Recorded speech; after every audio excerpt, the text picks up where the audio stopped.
C'est désormais confirmé. Après de longues semaines, voire des mois, de spéculation, est bel et bien en France à l'occasion des Jeux Olympiques de Paris 2024.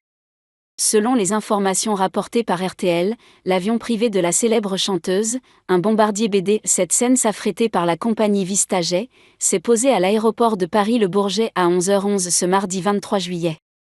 Un ami proche de la superstar âgée de 56 ans aurait fait le déplacement jusqu'à l'aéroport pour l'accueillir, d'après nos confrères. Ainsi, 3 jours avant la cérémonie d'ouverture de cet événement sportif, Céline Dion vient d'arriver dans la capitale française. Pour son séjour, l'interprète de la célèbre chanson « Pour que tu m'aimes encore » a choisi de loger au prestigieux Royal Monceau, un somptueux hôtel situé dans le 8e arrondissement de Paris, comme le montre une vidéo exclusive de Best Images. Comme à son habitude, l'icône de la mode nous a offert une nouvelle leçon de style. Accompagné de son fils aîné René Charles, l'ami de Jean-Jacques Goldman a fait preuve d'élégance en arborant un smoking noir légèrement oversize assorti à une chemise blanche. Pour parfaire son look ultra tendance, elle a troqué ses escarpins contre une paire de derby en vernis noir. Elle a également accessoirisé sa tenue chic avec des lunettes de soleil XXL et un cabas à l'effigie de Paris. Évidemment, ses fans étaient présents pour lui réserver un accueil chaleureux. Souriant et détendu, Céline Dion n'a pas pu résister à l'envie de prendre quelques selfies et de discuter avec eux. « Nous sommes tellement heureux de te revoir », lui a lancé avec émotion l'une de ses admiratrices, des paroles qui ont profondément touché la chanteuse.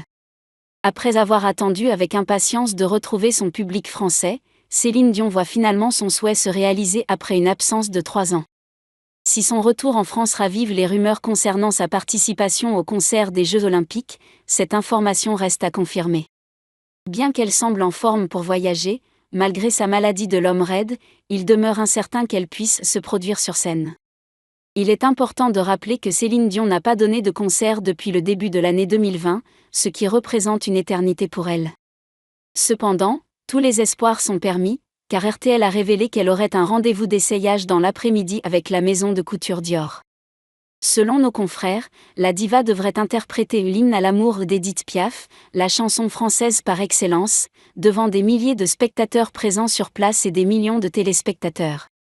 Le 26 juin dernier, la ministre des Sports, Amélie Oudéa-Castéra, lors de son passage dans l'émission Les 4 vérités de Télématin, avait évoqué la possibilité de la participation de Céline Dion au spectacle mis en scène par Thomas Joly. « Écoutez, ça fait partie du domaine du possible et je vais vous dire, moi, je le souhaite de tout cœur », avait-elle confié, ajoutant que c'était une hypothèse solide, sans donner plus de détails.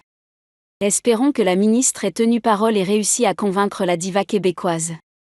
Quoi qu'il en soit, nous devrons attendre jusqu'au vendredi 26 juillet au soir pour obtenir la réponse tant attendue.